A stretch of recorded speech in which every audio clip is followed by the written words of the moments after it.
one of my favorite smoothies. I have spent many months perfecting the ratios because a lot of people either put too much liquid in or too many veggies or not enough veggies or it's just not creamy enough. But this is my secret recipe, so I hope you all enjoy it. Now I'm going to talk you through my ingredients and what I've chosen to include today. So if you're all following along, my tip is to add the liquid in first along with the chia seeds, so the chia seeds can kind of go to work. So I'll go at a pace so everyone can do it along with me at home. But I've chosen Pure Harvest almond milk. You can use their coconut milk. I love this one. This is the unsweetened one, but it's literally just water, organic whole activated almonds, organic brown rice, and this one is also fortified with a little bit of calcium as well, which is great if you're opting for a plant-based milk rather than just a regular cow's milk. So calcium really important for runners. Now pop in 250 mils. I always prefer to put a little bit less liquid in at the start because you can always make your smoothie more watery, but you can't, make it more thick. It's a bit harder. All right, so we've popped in our milk of choice. Next, we've got our chia seeds. So I've said 1 teaspoon. I don't really measure anything, so we can just put a little sprinkle in. Doesn't matter if it's a tablespoon. I love chia seeds, a really great plant-based source of omega-3, full of fiber as well, which is awesome. So pop those chia seeds in. Then I'm going to chat to you a little bit more about my plant-based protein that I personally use. So this is the NutriOrganics brand. Really important as well to choose a good quality protein. Doesn't have to be plant-based. It can be a WPI. But this one I love because it is plant-based. It's included in here. It's got zinc, calcium, iron. It's got vitamin C, vitamin D as well. So highly recommend this one. And most importantly, it really tastes delicious and it doesn't taste chalky. So we'll pop in a serve of that. So my protein per 30 grams contains 15 grams of protein. So yours will vary. So I tell all my clients you should be including around like that 20 to 30 grams of protein in each of your 3 main meals evenly across the day. So because 1 serve of 30 grams is 15 grams, I would put about 40 grams of protein in so that it hits that 20 gram mark. So I know that this is about like 3 heaped tablespoons. This recipe works really well, of course, with like a chocolate protein because we are going to add the cacao in. All right, so we've popped our protein powder in. Next, we have got our cacao. Now I chose cacao because packed with magnesium and who doesn't love chocolate? But I mean, if you don't like cacao or don't like chocolatey things, you can just leave this out. But I love chocolatey things, so I'm going to put in half a tablespoon or a tablespoon. Pop that in. Next, we've got our cinnamon. Cinnamon gives great blood sugar control and it's also delicious. Nice warming spice for the body. So a big dose of that. I've just got the perfect amount. I'm all out now. Alrighty. Now we are going to add our frozen things. So I'll show you what I use. I'm going to get my banana out. So I've got my banana and I've got my frozen spinach portion. So this is the brand I use. You can get it from most local grocers will have this one, but Coles and Woolies also have frozen kale and spinach. Either work really well. These have changed my life because I used to go through so many bags of fresh spinach when I made my smoothies in the morning. It was ridiculous. And you can never get as much in, but these little cubes, obviously they've just jam-packed that, the manufacturers have. In the bag, you can see there's just like a bunch of cubes. I'll put in 2 of these. And per cube, I think each cube weighs around like 30 grams. So that's really awesome. So just pop that in. Next, we've got our banana. So the recipe says around 150 grams. just make it one large banana.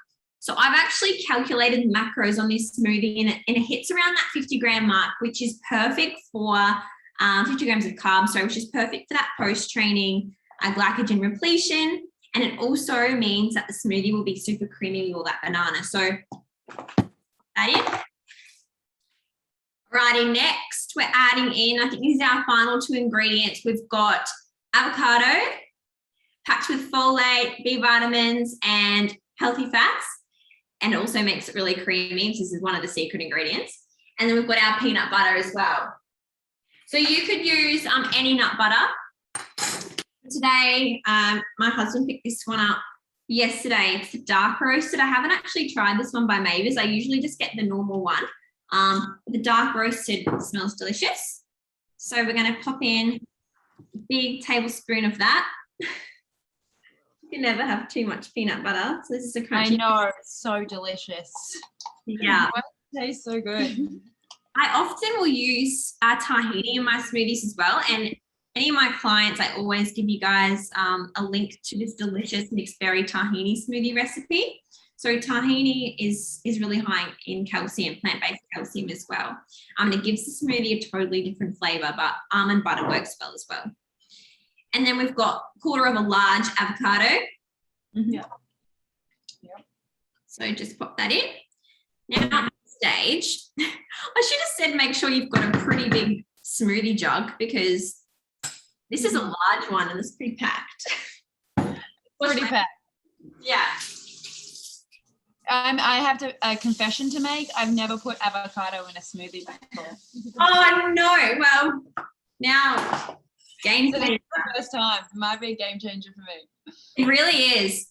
And if I've had like a lot of nuts that day and I don't actually feel like putting nut butter into the smoothie, I'll just omit that tablespoon of peanut butter and I'll put in a whole half avocado rather than 1/4 of an avocado because that'll have like the same amount of fat and it makes it even creamier. It's literally like if you've ever made avocado mousse with blending avocados, cacao, and a little bit of honey.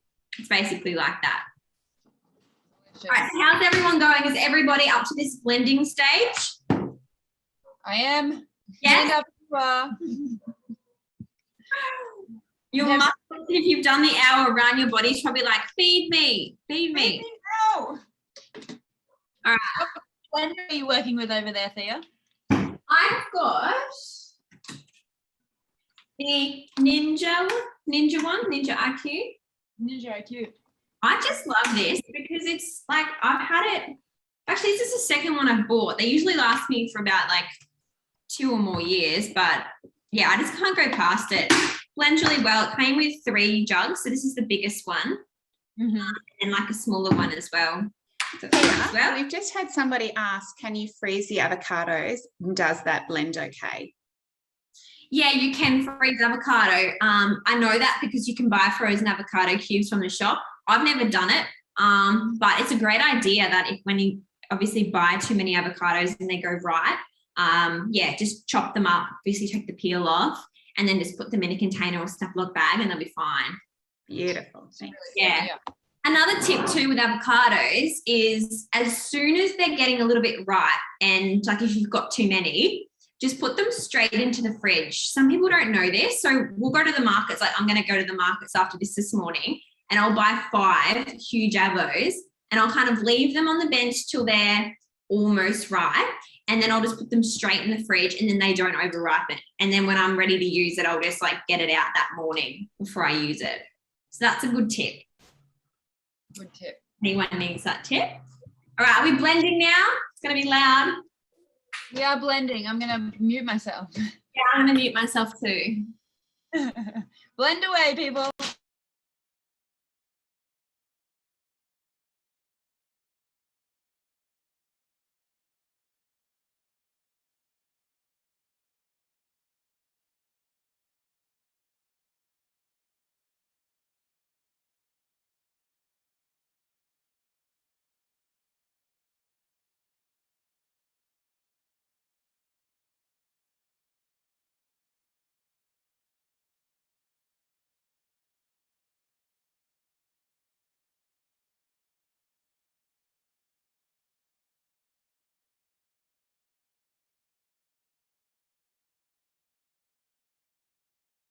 You might have to give it a little bit of a stir if the chia seeds have stuck to the bottom, but then just blend it again. I'm going to blend mine once more.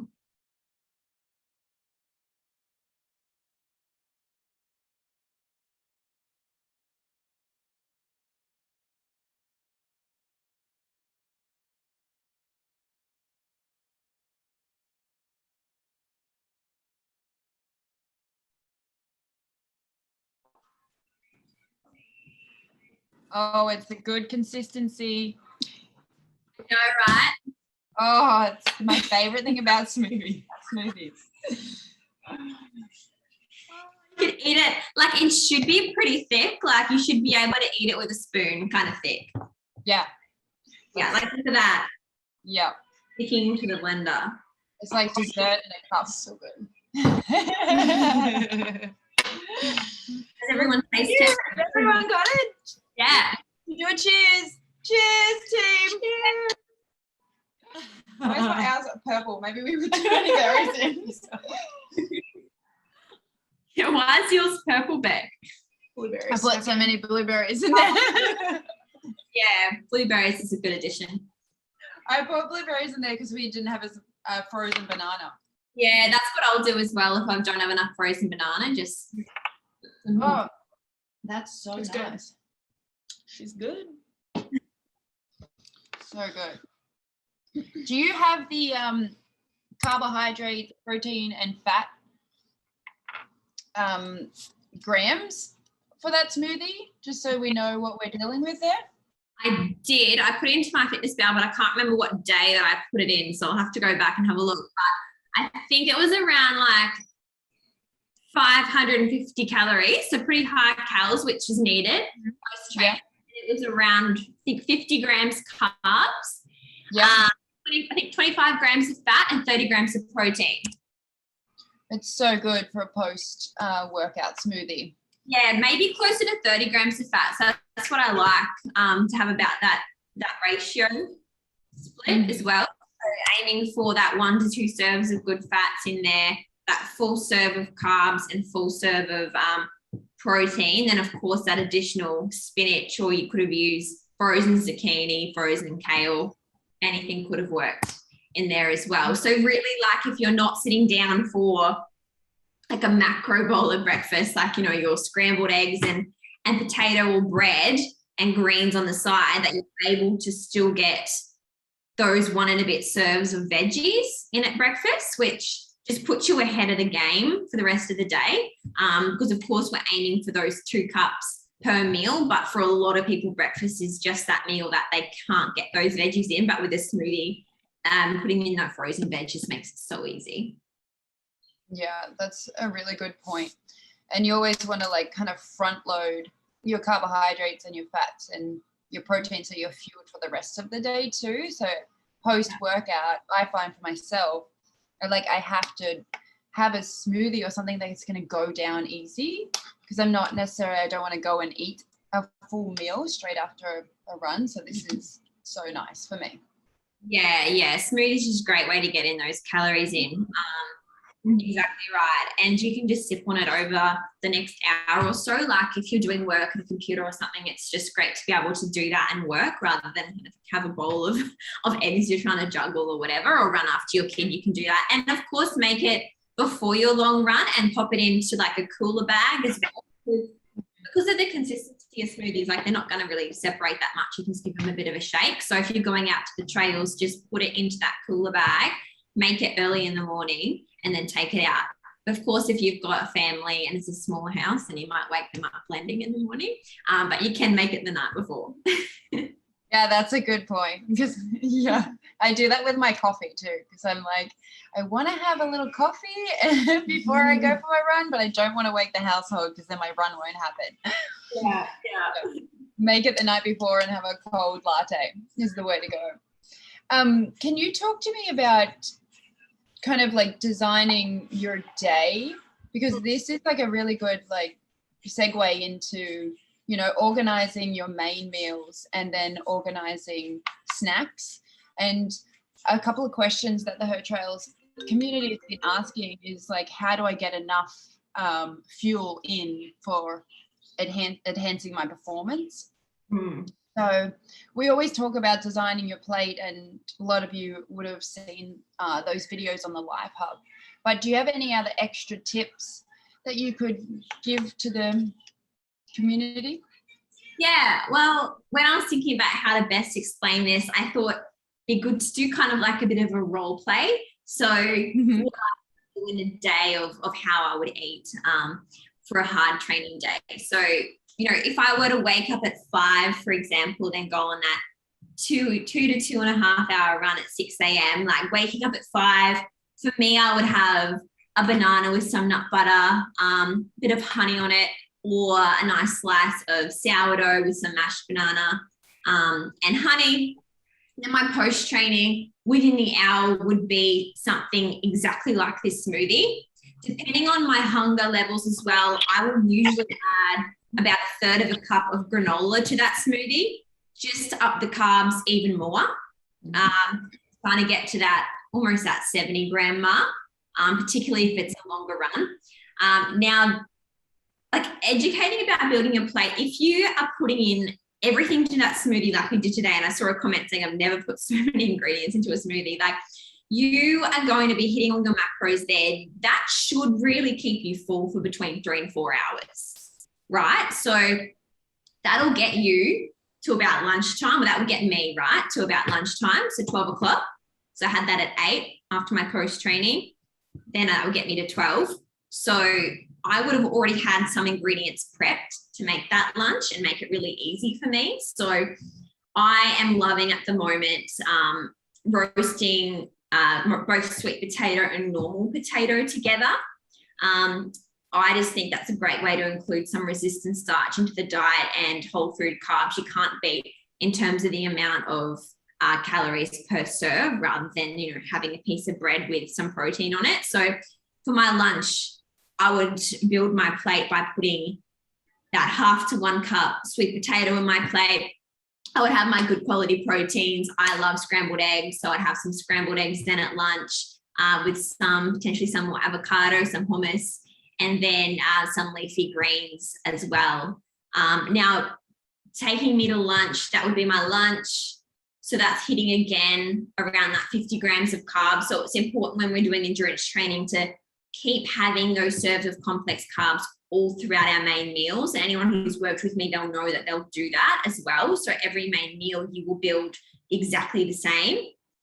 I find that in the afternoon, this is when I get hungry. So it's around that 3 to 4 p.m. If I've had my lunch at 12, I will always make sure that I'm going to have a really satiating snack around that 3:30 to 4 p.m. mark. It's usually more like 3:30. This is a great chance to get some more protein in. So I will either make a yogurt bowl. So I'll have some Greek or coconut yogurt. If I opt for the coconut, it's got no protein in it. So I'll pop in a tablespoon of that powder. I'll put in a big cup of frozen or fresh berries, put some cacao nibs, again, some more magnesium, and a drizzle of tahini or nut butter. And that will be my afternoon PM snack. My other snack I love to have is some hummus, veggie sticks, and seedy crackers. So that's just a nice balance of that protein, carbs, and veggies in.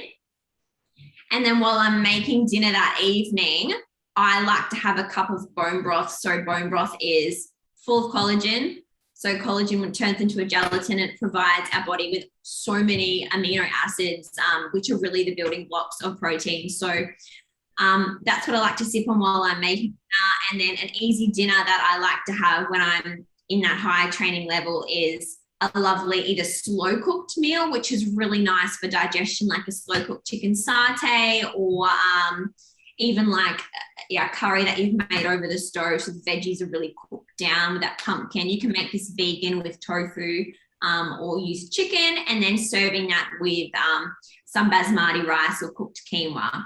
And then I'll always leave room for a dessert at night as well, particularly on those days where, like, particularly where, I mean, in the program now to week 13, I had a quick look, week 14, that, you're going on those more base mile runs, which are really like 12 or 13 kilometers day after day, you're fueling. So if you are getting a little bit snackish at night, you can make yourself, like I love doing a collagen hot chocolate.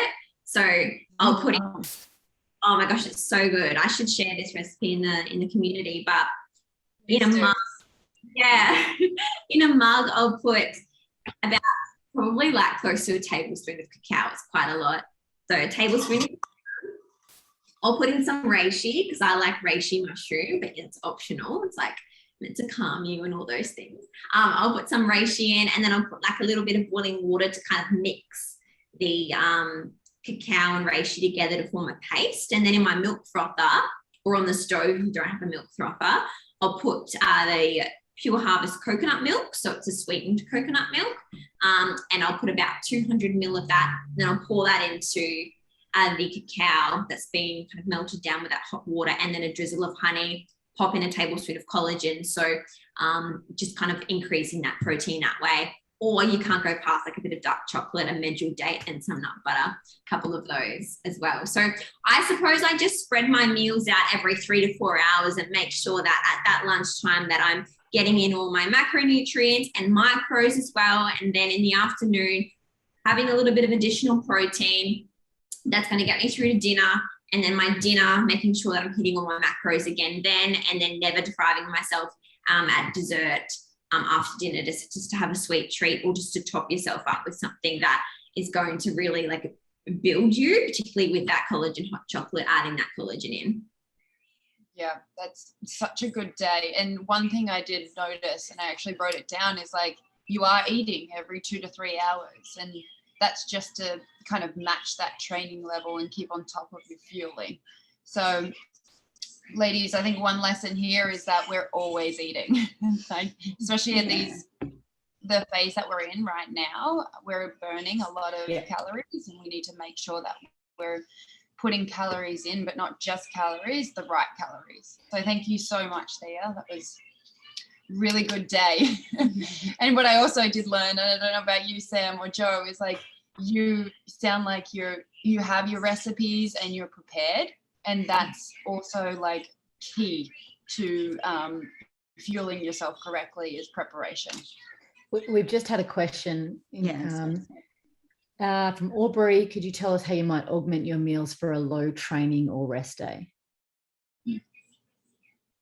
Yeah, so this question came up with a live with Lizzie. So if you're in the middle of this 50K program, nothing changes. You just wouldn't be having that pre-training banana and nut butter as soon as you wake up, unless of course you wake up starving. You would just have breakfast right away, right? Which we recommend. We don't recommend you waking up and fasting 3 hours and trying to, get a 14-10 or whatever. Like, as long as you're having, that 12-hour fast overnight, which is optimal for all of the population, such as finishing dinner at 7, then eating breakfast at 7, right? You're having that breakfast then, and then you're heading straight in. So, I mean, if you have your breakfast at 7, 5 hours to 12 o'clock might be too long for you. So have a small snack at 10 a.m. Have an apple with a tablespoon of nut butter.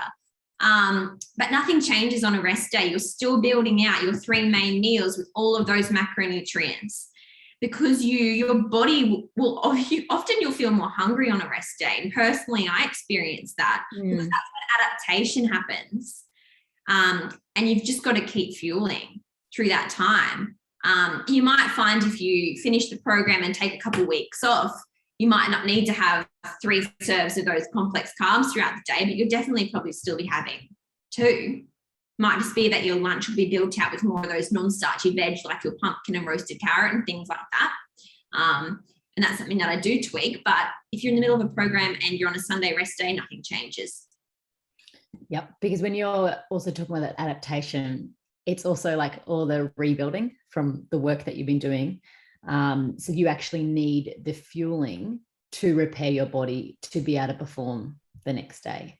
And that's when that kind of happens. It's great. For me, the biggest thing is like women as a whole are under fueling.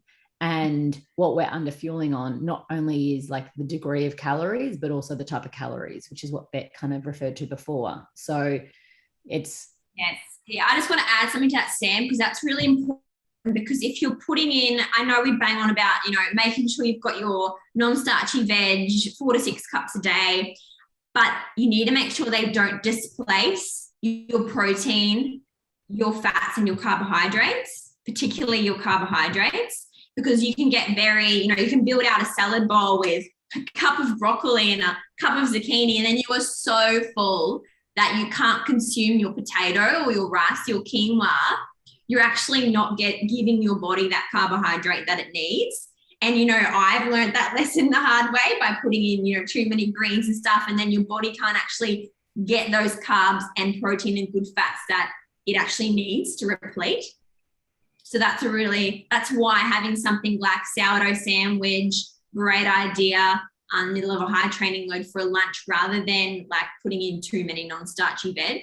But of course, still have your non-starchy veg, but you might have like some leafy greens in there if you're finding that it's just too much for your guts and you're not able to consume everything if you're not naturally someone with a big appetite.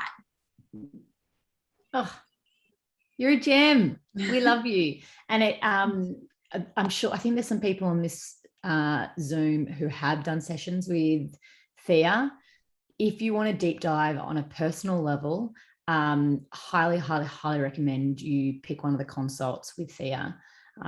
She's been amazing and really kind of life-changing for everyone who's taken part of it, a wealth of knowledge and very generous with the information that she gives. So if this is a space that you need to dive deeper into, just reach out to us. It's all on the hertrials.com website, but also just reach out to us and we can line it up. So Thea, thank you for being with us from the very, very beginning. We're very lucky to have you. A pleasure, always is. Such a good reminder to eat more. Yes, I need that reminder again and again. Thanks so much. Yeah. Perfect. Well, what are you going to say, Beck? I can see your mouth open. Yeah. Sorry. Yeah, I was like very. I was just going to say, before we let Thea go, does anyone have any more questions? This is a perfect opportunity to pick her brain. So please don't be shy to type it or put your camera back on and ask. I might ask a question, Thea, just about magnesium. So I think that's one thing that I found when I first started increasing my running. I was getting lots of twitchy legs at night, and my legs started just not recovering like they used to, and I identified that was probably an issue for me, and trying to get more magnesium in my diet. But because when I start taking too much supplement magnesium, my stomach was getting upset.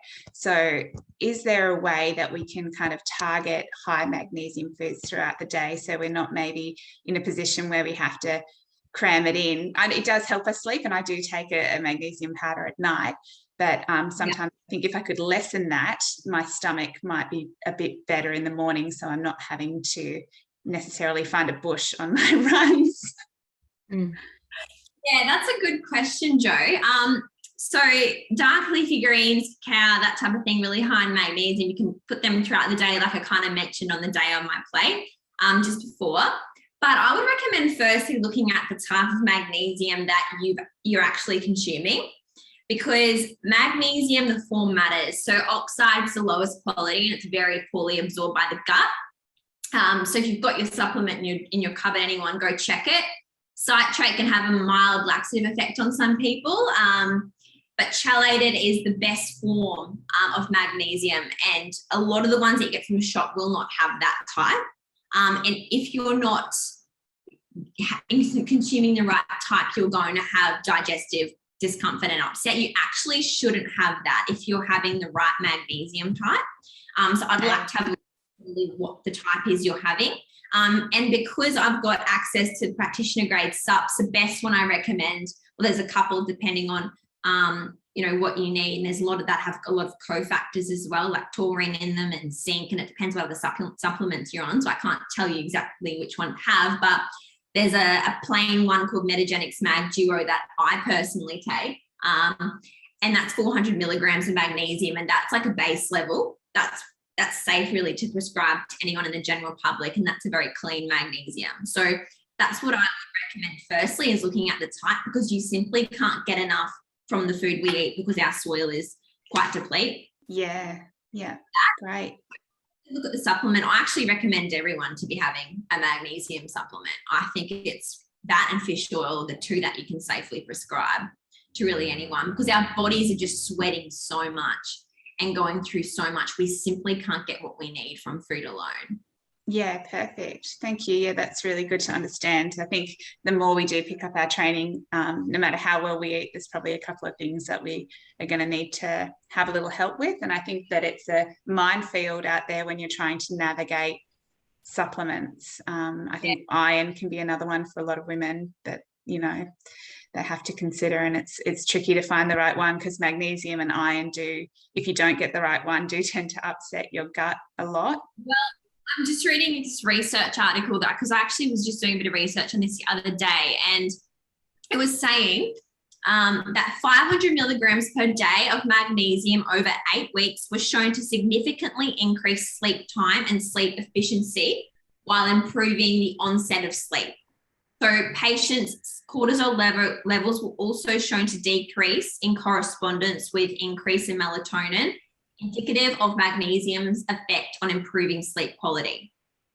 So magnesium is also being shown to affect all elements of the body's reaction to stress, exerting a neuroprotective effect. So some women, some people, especially women, need up to 600 milligrams per day from multiple serves in weeks 3 to 4 of their cycle. Wow. So that when you're in weeks 3 or 4 of your cycle, you need even more, which is why you think, oh, we crave like magnesium rich foods like chocolate. So there is just so much incredible research about magnesium. Yeah, that's so helpful. We've just had someone ask, Thea, I use a liquid magnesium on my skin. Does that do the same thing? It's called Karma Rub. Yeah, magnesium orally, if it's the right form, can be tolerated really well. If it's not the right form, won't be tolerated well, but through the skin, that can be tolerated very well, and the uptake is quite high through the skin as well. So Salt Lab is another brand that's great, but for me, just consuming it is so much easier than rubbing it, because like sometimes the oil will go everywhere. It's just another thing to do for me. I find I just won't, whereas I love the taste of the magnesium I have. It's like a nice grape flavor, and it's a lovely finisher after I've had my dinner or dessert to kind of have that. Yeah, great. Renee has said, I think you touched on this before, when we're buying supplements, the best type of magnesium, you said chelated, was it? Yeah. So it's either glycinate or bisglycinate. So oxide and citrate, they're the ones you want to avoid. Most magnesiums will have like a mix of magnesiums, but if a majority of the one you have is an oxide or a citrate, then you should change. The one from Chemist Warehouse that's good off the top of my head is Cabot Health, CABOT Health, and you can get that from most chemists, and I recommend that one over any others. But if you want me to prescribe you a magnesium through my online clinic that I do, you can send me an email and I can safely just give that to you without doing a consult. But things like iron supplements, I've had a lot of clients lately, just on the conventional stuff, and it's not working for them. So we look at different doses and different types. Yeah. Thank you. So good. Any other questions? Are we all staying hydrated was my thought after that magnesium chat of like, what are we putting in our bottles as we go out for a run, and what are we drinking throughout the day? Because we all know water isn't quite enough with the load that we are doing in the program. Throughout the day, just put a pinch of salt. That's all you really need throughout the day. But then looking at the brands, I know you've got Coda on later today. They've got an electrolyte tablet. The other brands I recommend, I've just come across a really awesome one called Precision Hydration or Precision Nutrition. I have to double check, but The electrolytes you can check. So, you can choose what you want in terms of how many milligrams of sodium. So you can either choose to have a sachet with 250 grams, 500, 750, or 1,500 milligrams. And then a client I had last week, we were just talking about strategies for them in terms of kind of preloading a bit of those electrolytes a day before a long run. So that's a strategy you could implement if, like, on a Friday before your Saturday long run, sipping on a serve of electrolytes throughout the day would be a good option. And then, of course, throughout the run, aiming for like that 500 to 700 milligrams of sodium an hour is our base recommendations. You can do sweat testing to know if you're a salty sweater, but having the cofactors as well is just not just the sodium. That's why we recommend having an electrolyte tablet over just simply having salt tablets. So good. All right. Thank you so much, Thea. As Sam mentioned before, we love you. Love you, love you. Appreciate all of your information, your wealth of knowledge. Everyone give her a silent clap.